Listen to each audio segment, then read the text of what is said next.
Yo, it's Louise here. So this is going to be my very first video, really. I started this channel to discuss, debate any kind of topic with anybody, and that's going to take some time to get going. In the meantime, I'm going to shoot off some videos here, talk about some things that I want to talk about. I apologize for my shitty lighting in here. I probably should have apologized for that in my intro video, actually. I kind of just realized it.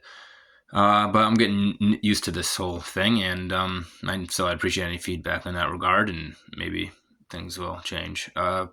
This video is going to be about something that is responsible for shaping me into the fine man that I've become.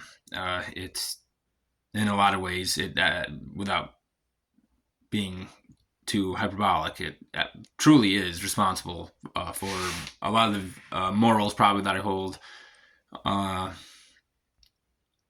And I got into it at a young age, about 8 years old. It happened to be on TV, thankfully, so at a time when anime was not too common over here in the West. I'm talking about Dragon Ball Z. I was introduced to it, like I said, about 8 years old. I was getting ready for school. It just happened to be on TV. I'm not sure what channel. I wish I could remember. I'm not sure which dub either, because actually I do remember the Ocean dub may have been my first experience with it as well. I can't remember. But I do remember that the very first episodes that I saw happened to be the Namek Saga, actually the filler episodes in which Gohan and Krillin and Bulma, I don't know if they crash land or get tricked to land something. They land on this planet with weird aliens. It's been a while since I've seen it. That's what started the whole shebang for me, and I was kind of hooked. I hadn't seen anything like it at the time. There wasn't really anything like it on TV. I also grew up in a household where I wasn't able to really watch TV at all. It was very by luck that I even came across it. I was able to catch whatever would happen to be on TV in the morning when I got home from before school. And when I got home from school,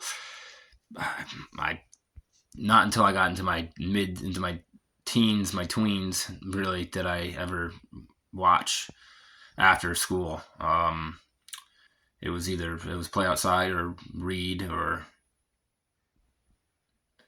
I did play a little bit of video games. So I was just lucky to have come across it, and it was around that time also that I started getting into drawing, and maybe it had something to do with watching that, but I'd always kind of liked drawing and doodling,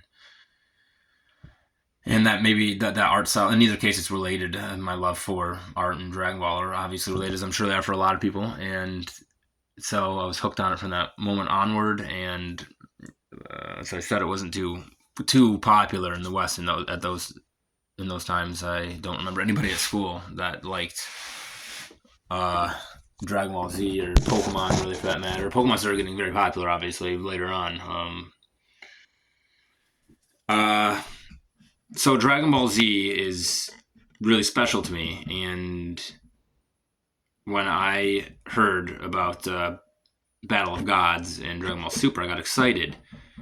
And the reason I'm making this video is in large part to do with Dragon Ball Super. Dragon Ball Super is quite possibly one of the worst things that could have ever happened to Dragon Ball. And I say that with a heavy heart, because there's a lot of things in Dragon Ball Super that are very well done, that are awesome, they're great. But those same things are kind of cheap. They're clearly just a lot of the characters and situations are just kind of put together that would obviously trigger or elicit an emotional response from a viewer such as myself that has been watching for years. But with that said, some great, awesome moments that I don't need to get into right now. I could save that for another video, but because what I really wanted to discuss is how it's non-canon. Now, for years and years and years, I've been involved with Dragon Ball online and chats and discussing debating certain things. So who's stronger about this? Who could different scenarios that would be discussed. How does this character feel about this? What could this character do in this situation? For years, that has been debated online, and there's always been one golden rule. There's always been one agreement, I guess you could say, almost. Whether you liked it or not, if it went against the canon of the manga, if it contradicted the manga, it was non-canon. That was just the bottom line. That's how it was. That's why all the movies are considered what ifs. Even ones, the one that's always stuck out to me was the very first Broly movie. You really could fit that into the timeline, and if anyone would want to point out something obvious to me that I'm missing about why that couldn't be in the week time period, let's say, before Cell showed up, I realize that they're not mastered Super Saiyan throughout the entire movie, but that in and of itself isn't enough to debunk it being canon to the series. I'm not saying it is. I'm just something to discuss. That's all the movies were considered non-canon. GT was considered non-canon, even though Toriyama gave it his blessing and basically said it was canon. I mean, he never said it was non-canon. The fans just decided that themselves because of this golden rule that you do not contradict the manga. It was like, oh, hail the manga. You do not contradict it.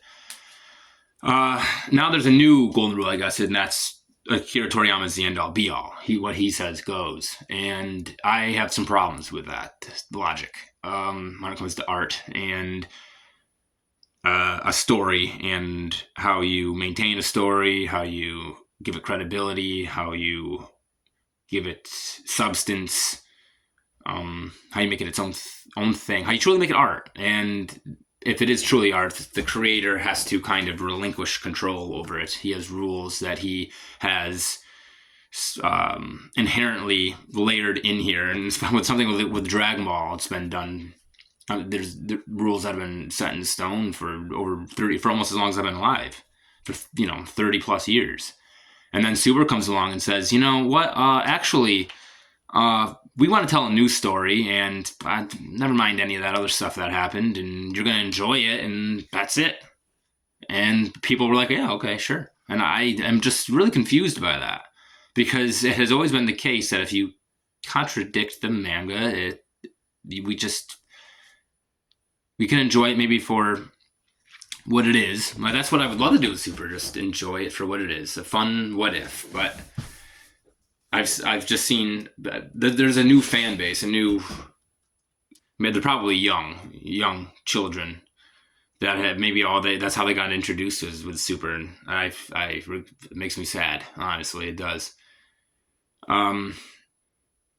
Super. I need to call this out. I feel very passionate about this. I need to talk about Dragon Ball and my love for it, and the fact that Dragon Ball Super is non-canon because it contradicts the manga and the original Z universe that has been set up for decades, and it does it in a myriad of ways. And whether it be through how it handles its characters, whether it be through its setting, whether it be through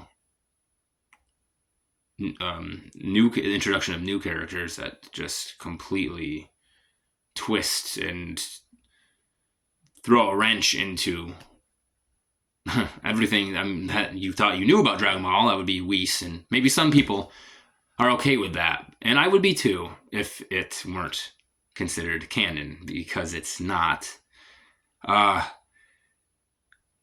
Let's get into some of the good things about Dragon Ball Super. I can discuss some of the good things about Dragon Ball Super. That's easy. First of all, let's start with Battle of Gods. Now, you can correct me if I'm wrong in the comments. Please feel free to do so. But I do believe that the reason we indeed have Super to the reason we have it at all, and we owe a great debt of gratitude, I suppose you could say, to Dragon Ball Evolution. And if you don't know what that is, please don't look it up, and don't watch it. Don't waste any data storage on it. Don't waste your time. It's one of the worst. It's one of the worst things to have ever existed, as far as I'm concerned. And it's actually not shit on nearly enough. It's kind of remarkable, but it's a good thing actually that just kind of just faded off into the sunset, and no one gives two flying fucks about it because it's truly a remarkable piece of garbage. But anyways, apparently Toriyama felt the same, and he couldn't stomach the idea, and I don't blame him, that the evolution could be the last thing that the West knew of Dragon Ball, saw of Dragon Ball, knew of Dragon Ball. And so he came up with the idea, the premise of Super, everything that comes with it, the whole idea of the Super Dragon Balls and all that. And Battle of Gods was, honestly, if I just take it for what it was by itself, it is a pretty good movie, and I'd actually call it a great movie. It's in my top 5. And there are things about it that I don't like that much. I mean, Whis, but they handled it in a subtle way, in a way that if they had just ended it at the end of Battle of Gods and there was nothing else afterwards, you would be, especially with the way, it ended with the revelation of the other universes and Whis being the teacher of Beerus, that would actually be intriguing, and it would leave it's open to interpretation, it's a bit mysterious. But that's not what we got, unfortunately. So Whis is one of the things that angers me most about Super, to be honest. But as far as Battle of Gods go, if you just take that and look at that at a vacuum, Whis is actually kind of interesting. And the whole movie is very good. There are things about it that I don't like. Real quick, I don't like how Vegeta is handled in that movie, but I mean, what's new there? I don't like even, I guess, Gohan, and I guess how all the Z fighters are handled. I'm not even a huge Gohan fan, but boy, did Super do him dirty. Wow. So that's a couple things I don't like. I mentioned Whis. I don't like the kind of retconning of the, well, we can get into retcon. That's a dirty word as far as I'm concerned. I don't like the implications of Beerus and of his relationship with Frieza and all of that. I'm actually not sure if that's even. I do believe there's a scene in the beginning there when Beerus is talking with Whis about Frieza as well, about how Goku killed him, and but the things that did well are just really great. I Will Not Let You Destroy My World is one of probably the top moments in all of Dragon Ball, honestly. It's like absolutely fucking dope as fuck. So that is pretty. I love the idea of. I don't like the idea of the Super Saiyan God in general, but I do like the idea of how Goku was able to kind of learn from the experience of being that Super Saiyan God, and how he was just fighting with Beerus and didn't realize that he reverted to his base and was keeping up with him, and just what a prodigy that Goku is, and how that was demonstrated. It was shown there in a really efficient way, really well done way. Show don't tell, but it was the telling that was done, especially in that moment, was really great. I love how angry Beerus is when he realized Goku was holding back. It's pretty phenomenal.